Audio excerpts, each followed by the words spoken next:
All right, greetings. Hope that everyone is having a good Sunday. This is the second meeting of the SweetWater Collective. I'm not doing anything collective at my home today like I did last week because I'm still in the process of getting my house completely and totally in order. So this will just be an online broadcast. Let me stop for a moment and make sure that this is accessible.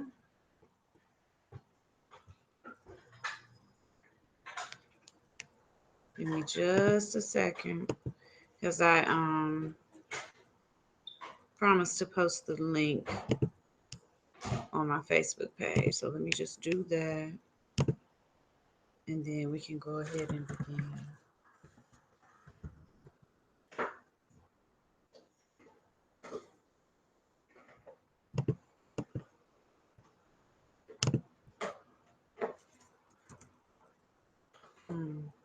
It does not look like it. Okay, let me try something else. Go back over here.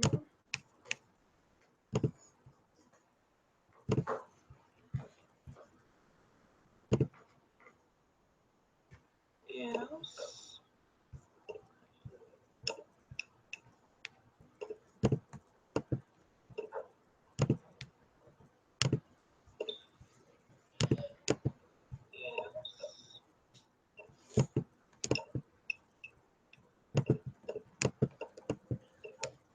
Hmm.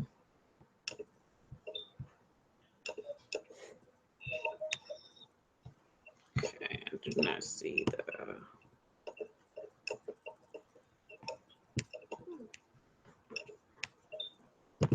Just trying to find the. Okay, the link so that I can post it. Hope that this is the correct one.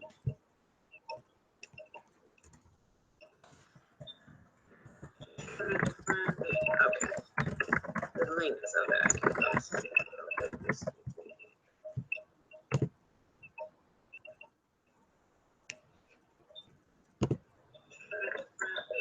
Okay. All right. Just wanted to check and make sure that this brought you guys to it. Okay. Now we can actually start. So, okay. All right. Just wanted to check and make sure that this brought you guys to it. Okay. Now we can.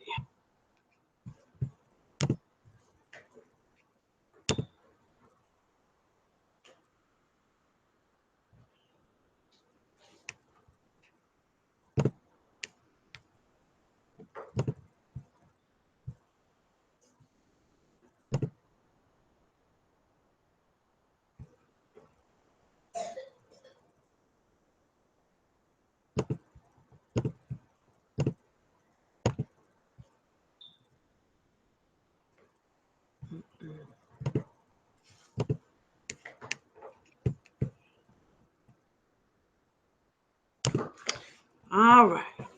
We are back in business. Just a second.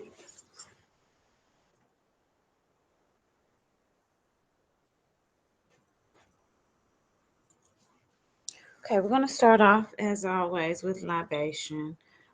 Because my camera's not so far away, you won't be able to see like you were able to see last week. But libation is simply it's an invocation of peace and coolness and calmness that is common throughout most cultures of color, but the one that I use is from the Inago people. And you just use water to reconnect with Earth Mother Onile. Okay, so we're going to start off with that.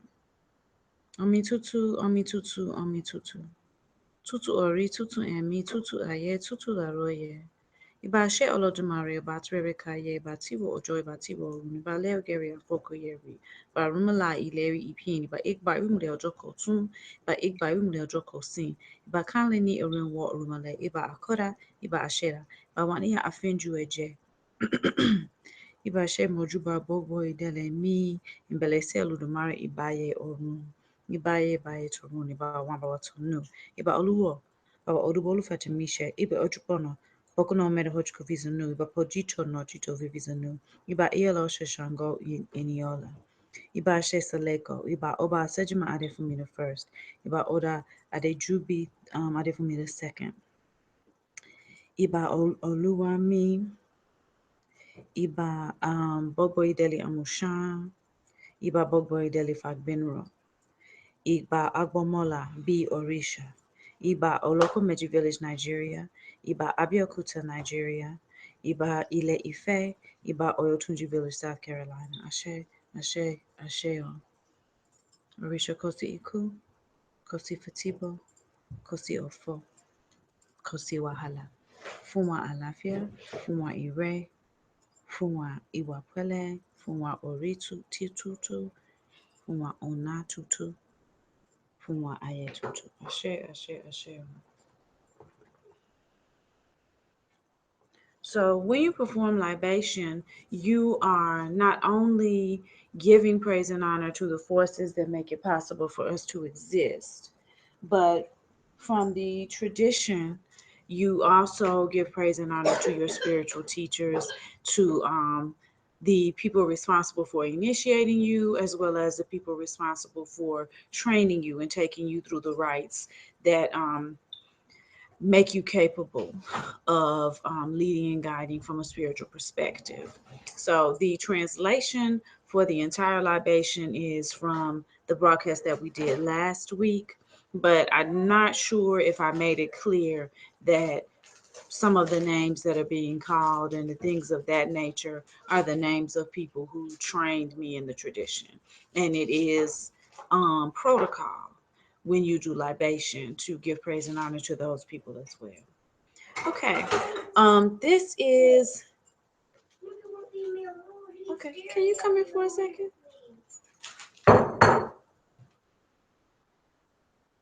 Be completely quiet, please. Okay. All right. Thank you. No, I'm asking you to be quiet.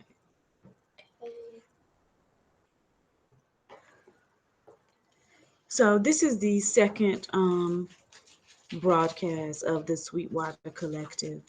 And because this is a New African Vodun collective, I want to make sure that we are clear on what that specific designation means.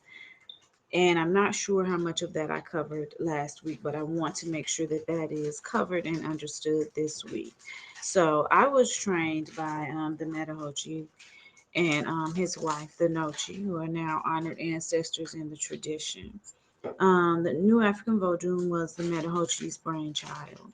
He explained to us, those of us who he trained and those of us who he initiated, that this particular method of worship, this particular method of supplication, is basically this way of life, is the deification of the culture, of African culture, as it is practiced, as it is understood, as it has been, I guess, codified would be the best word, by those of us who are here at this time. So, as I said last week, we have those of us who were brought here. We have those of us who were here, who were already here. And those groups came together to create what we know ourselves to be now. This, of course, happened not only in the Americas, but this happened all over this particular part of the world as a result of Africans being taken into captivity. So in this area, in other areas, then you have different ways of doing things, different ways of understanding the tradition, different ways of supplicating the deities that have been deified. So as I mentioned last week, then we have voodoo in Haiti, which of course is the offshoot of the Vodun of Dahomey. We have leukemia in Cuba. We have Santeria in Puerto Rico. And all of these are the deification of that West African culture coming into these areas that we now call the Americas and being mixed with the indigenous culture that our ancestors found there, and deifying the experience that our ancestors were having, deifying the lives that they were living, the experiences that they were having. And really, what is most important, I think, for us to understand is deifying the ways in which our ancestors persevered, the ways in which we were able to survive those atrocities. Because if your spirituality doesn't work for you, then it's useless, right? And from an ancient perspective, unreinforced behavior becomes extinct. We live in a society now where we don't really pay attention to the consequences of our actions. So many times, things that we are doing that are futile, that don't have a positive outcome, we are continuing to do them in this society. And we call that, in this modern society, tradition. But in ancient times, prior to living this kind of disconnected life that we live, people's practices were based upon what worked. And so that's why you will see that when people were doing something that didn't work, then they would abandon it. So you find ancient societies that were abandoned, societies that appear to be thriving, that were abandoned, things that people ceased to do. And they will say, oh, people used to do that, but people don't do that anymore. So if these things had not been able to effect the changes that our ancestors required, then they would not have continued to do them. So when we look at the deification of our cultures here on this side, one of the things that we want to keep in mind is these are the practices that gave us the strength that we needed and the wherewithal to survive. These are the practices by which we're able to still be here today. So that is the single most important fact about who we are and what we are and what it is that we do. It's through these things that we continue to exist. It's through these things that we are sitting here now. It's through these things that our mothers and our fathers had enough mental capacity, or their mental capacity was such that they even felt the urge to create us. Okay? When we think about what helped us to survive, those are the things that we have to think about. So in saying that, part of what we were taught and the way that we were taught, even in his recitation of Odu, even in his pouring of libation, Metahochi was very conscious of making sure that these things were done in a way that was obviously African American or American African, as opposed to in these other ways. So that is the foundation for New African Vodun. Now, from a more spiritual perspective, he spoke of these 16 great lines coming out of West Africa, from the 16 cultures of West Africa. And that's something that we'll get into later. And how these lines came out of West Africa and were amalgamated into the people that we find ourselves as now. He referred to American Africans as New Africans.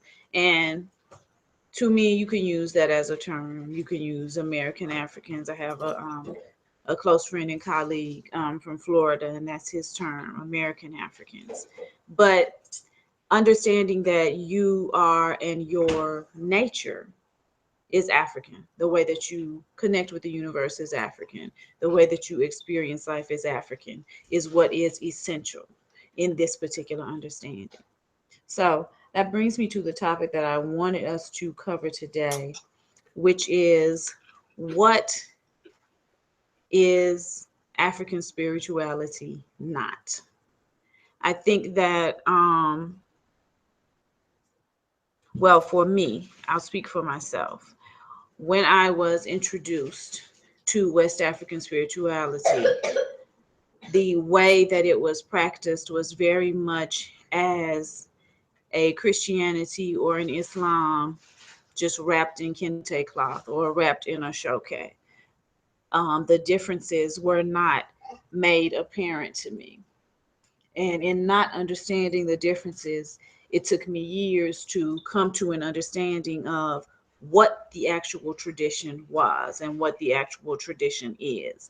If you are just fed it as if it is another way of looking at God, another way of worshiping God, another way of doing this, then it's going to take you actual experiences with the Orisha in order for you to understand what the tradition actually is.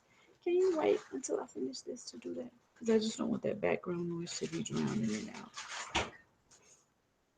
So one of the most important things, I think the first thing is it dispels kind of the title of a very well written and very informative book about the tradition.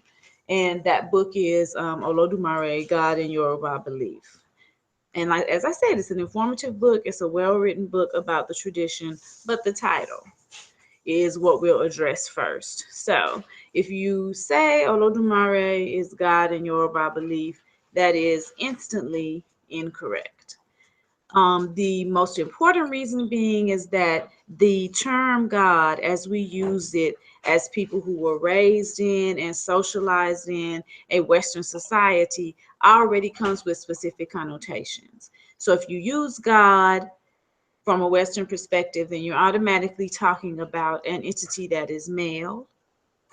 You're automatically talking about an entity that is jealous, an entity that is dominating and controlling, an entity that exists outside of you. It exists in some other space other than the space that you occupy. So you already have all of these misconceptions in place whenever you use the term God. So there is nothing in an African tradition that can be equated with that. There is no being that has been deemed worthy of elevation that is jealous, that is domineering and controlling, that it exists outside of you, and that is solely male or masculine. And those are just the qualities that I'm thinking of off the top of my head. I've written essays and notes and whole books about that. So you feel free to check those things out for a more in-depth analysis of that. But just off of the top of my head, if you're talking about God, then you're not talking about any sort of indigenous being. It is very important to be purposeful, conscious, and accurate with the words that you use. And I'll say it all the time. I was raised to be accurate with my word. That's how I was raised. So I am very precise about the words that I use, no matter who I'm speaking to or what I'm speaking about. And that's sometimes problematic, but I do it that way on purpose. So this is one of the terms that we have to be precise about. If you are talking about God, then you have to understand that you're talking about an entity that is outside of indigenous religions or indigenous spiritual systems. If you want to talk about indigenous spiritual systems, then you will have to use terms that are germane to the people who practice the system that you are speaking of. Okay? So there is no equivalent in the Anago tradition to the Christian God. If you're tuning in, please put yourself on mute. Kamari and Nubia. Kamari and Nubia. Okay. Everybody come and sit right here. If you want, for example, if you want to speak of the Anago tradition, which is the tradition that's usually my focus, then you are going to use, you may use the term Olodumare. You may use the term Olorun. Those are two of the terms that have been used to speak of. Olodumare is the conglomeration of everything that exists. Olorun is specifically the owner of Orun, which is the spiritual realm. So these are not even the same creatures. These aren't the same entities, but these would be two of the terms that you would have to use. Still, there is no, they're not equivalent to the Christian God or the Muslim Allah or the, who are these other people, the Hebrew Yahweh. They're not equivalent to those things. So remember to give each group of people their due and take the time to understand what these terms mean to these people. The second example that I'll give will be if you're speaking of the people from Dahomey, now called Benin, the direct neighbor of Nigeria, shares many cultural similarities. It's basically the same culture. Basically, these two cultures were split by their colonization. So one group of these same people were colonized by the French. The other group of this same people were colonized by the British. So if you look at Dahomey, then their name for what would have been the central force is a name that is a duo. So that is Mawu Lisa. So that is the wife Mawu and the husband Lisa that exist as a divided, united pair.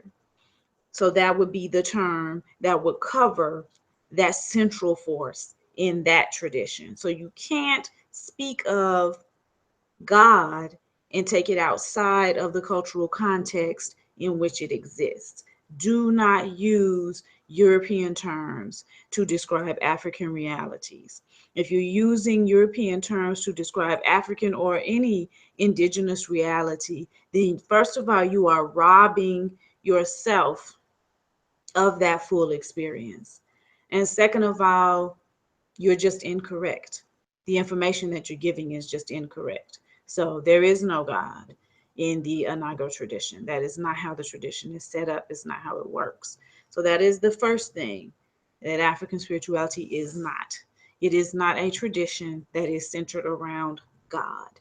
Any connotation that comes with God, when you think of God from a Christian, Islamic, or Hebraic perspective, that connotation does not follow from an indigenous perspective. Okay, so that's the first thing that it is not. The Anago tradition is not celestial centered. It is terrestrially centered. And when I say that, what I mean is we do not lift up our eyes unto the hills from whence cometh our help. Have a seat. We keep our eyes focused on the ground, on Earth Mother Onile, who provides everything that we need in order for us to live this life, and into whom we will return once this particular lifetime is over. So the spirit realm, or rune, as our ancestors call it, actually exists within Earth Mother Onile. Existence, of course, is the totality of everything that occurs, everything that happens. And we understand all of these things to be connected. But obviously, when our ancestors cease to live life in the physical form, it is into the earth that they go. Anything that ceases to live in the physical form goes into the spirit realm, which is inside the earth. So we are not celestially centered, we are terrestrially centered. When we want to communicate with our ancestors, we tap upon the ground to invoke their presence. In ancient times, we kept all of our sacred implements within Earth Mother Onile. And we would go to the specific places where we had put these sacred implements in order to access them. So we are centered upon Earth Mother Onile. That does not mean that we do not understand Earth Mother Onile herself to be a spiritual entity. that does not mean that we don't understand that we are connected both physically and spiritually to all other bodies that exist within our universe. It doesn't mean that, but it means that our focus as beings who are on this particular piece of the sun is this particular piece of the sun that we're standing on. We completely and totally understand ourselves to be parts of Earth Mother Onyele, outgrowths of Earth Mother Onyele, as much as any tree, as much as any deer, as much as any bear, as much as any lion. We are parts of her just as everything else is. We understand that her movements through the solar system affect us. We understand that the movements of the other bodies that are moving through the solar system affect us as well. We don't see any of these things as being separate, but our focus is not upward. Our focus is inward and what is underneath our feet. So, as I said last week, when our ancestors created depictions of the universe, and the most commonly used metaphor for the cosmos was the calabash, and the spirit realm or room was what was underneath, and the physical realm was what was on top. So the spirit realm was understood to be the foundation upon which we are standing at all times. And we are living currently within that part that is on top. So it is that unseen portion and that seen portion. What we can see, what we cannot see, but we know is there and is holding us up and is influencing us. So that would be the second thing that it is not. All right. The third thing that it is not, that African spirituality is not, is patriarchal or masculine centered. It is not a masculine centered tradition. If you speak strictly, take your fingers out of your mouth, please. From the perspective of the Anago people and the language that they speak, which is currently known as Yoruba, there are no gender specific pronouns. Pronouns are based upon seniority and age and the time in which you were born. The focus of the society is around who was born first and eldership, and you pay homage to people based upon how much they were able to achieve within the time frame during which they were born. That is what the focus is as far as how you achieve greatness within the society. So it is not a would that be, I think androcentric would be human centered. But I don't know. I don't know what the word is for the counterpart to gynocentric, or if there even is one. But Anago society, as all ancient societies were, is a gynocentric society. I do not use the term matriarchal, because if you use the term matriarchal, then everyone will get the incorrect idea that what I'm saying is that women rule the society. And that's not what I'm saying. What I'm saying is it is a society that is centered around the mother and all of the beings that come from the mother. And of course, everybody comes from the mother.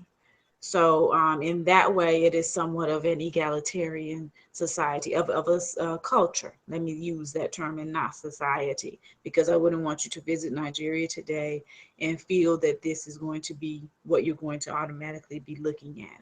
But from a cultural perspective, it is a gynocentric culture. The focus of the culture, the center of the culture, is the mother and those beings that come from the mother, being everyone, being the children. This is the focus of the culture because this is understood to be the focus of the spiritual system. Remember that everything else is an outgrowth of, what is perceived to be the spiritual system. Okay, and I'll come back to that. So the beings from a spiritual perspective that hold power, that hold ashe, are the Iyami, the mothers, the ancestral mothers. These are the conduits and holders of power, the power that keeps the universe rolling, the power that makes everything happen and keeps the universe moving. Ancestral mothers. When Europeans came in and different things in the culture changed, different things were adopted. One of the practices that was never allowed to die out was the yearly festival of Gele Day. The Gele Day practice and a Gungun practice, and Gungun is the honoring of your ancestors, were practices that were never died out, never allowed to end, regardless of what religion people may have converted to. And when asked about this, the answer was you cannot stop giving praise to the ancestral mothers because they created everything, including you. So if you do not praise them, they have the power to destroy everything. So this is the center of the spiritual system and of the spiritual belief system. Everything else is an outgrowth of that. So when you look at and begin to study and learn Anago culture, then you will see that the woman in Anago culture, the ancient mothers were the only ones who had the ability to uh, depose the king. These were the people who could come in and do specific acts, and he would have to come down off of his throne. And still to this day, if the elders in the community come and do these specific acts, then the leaders of this day understand that that means that they have to step down or at least make a very great change in their actions. So it is a gyno-centric tradition. It is a tradition that does not allow for, put that down please, an easy grace. And this will be the last, yes ma'am. Okay, go ahead. Go to my bathroom. This will be the last portion of this that I'm going to cover for today, but it does not allow for an easy grace. And I get the term easy grace from Mbiti. So John S. Mbiti wrote a book, African Traditional Religious, I think African Religions and Philosophies, I believe was the name of the book, but it's Mbiti, M-B-I-T-I. And he explained that what the European did with Christianity was created an easy grace, whereby you could do whatever it was that you wanted to do, whether it was right or not, and then wait to be pardoned or fully expect to be pardoned by the supreme being in your religious system. From an indigenous perspective, from an African traditional perspective, this is not the case. There is no easy grace that exists. You completely and totally understand that whatever you put into motion in the universe is going to follow itself all the way out to its final course. So once you start it, it's going to have to take its complete and total course. And whatever consequences you incur because of that will merely be those consequences. So your actions have consequences, and you expect those consequences to occur. There is nothing that you can do once you have set something in motion to stop those consequences from occurring. So because there's no easy grace, then people work hard to actually do what it is that they're supposed to be doing. Or this is, please stop. This is the basis of the tradition. It's not based upon believing that you can do whatever and be quote unquote forgiven. It's not based upon that particular policy. As a matter of fact, speaking to a Nigerian living here, one day, I think we were both at traffic court. For some reason, we were both at the courthouse. And when they found out that I practiced a tradition, you know, they wanted to know, well, why would I choose to practice the tradition? Tradition is wicked. Nobody does that anymore where they're from, this, that, and the third, you know. And so we just got into basically a philosophical debate. And I'm asking, you know, why isn't this something that you do? And they're asking me the same thing. Well, why isn't being Christian something that you do? And what it finally came down to was, and this is what the individual said to me, is that Jesus will forgive me, but Shango will not. Kabiesi. And this is true. This is completely and totally true. So that is not a part of our spiritual practice. That is not a part of the tradition of our ancestors, is this concept of easy grace. And if you look at life, it is not a realistic concept. And this is another idea that I always try to make clear to people, is that what is true is usually quite simple.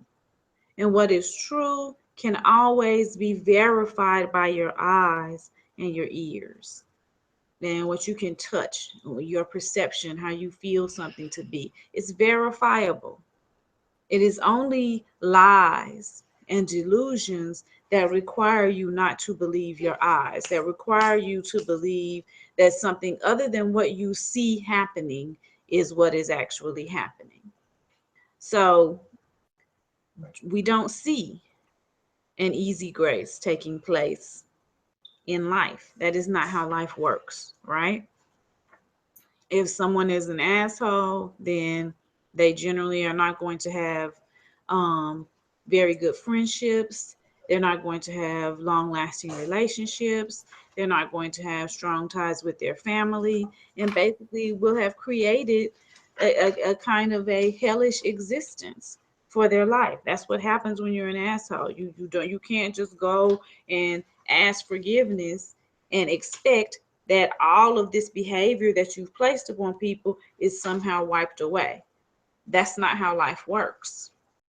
By the same token, if you go and you pollute a river or a body of water that's near to you, and you continue to have a seat on the couch, please, and you continue to throw trash in it, and you continue to put your refuse in it, you continue to put your rubbish in it, then when you go to the river and you need to get water out of it to bathe, or you need to get water out of it to cook or to clean, can you say to the river, I'm sorry, please forgive me, and the river magically be cleaned?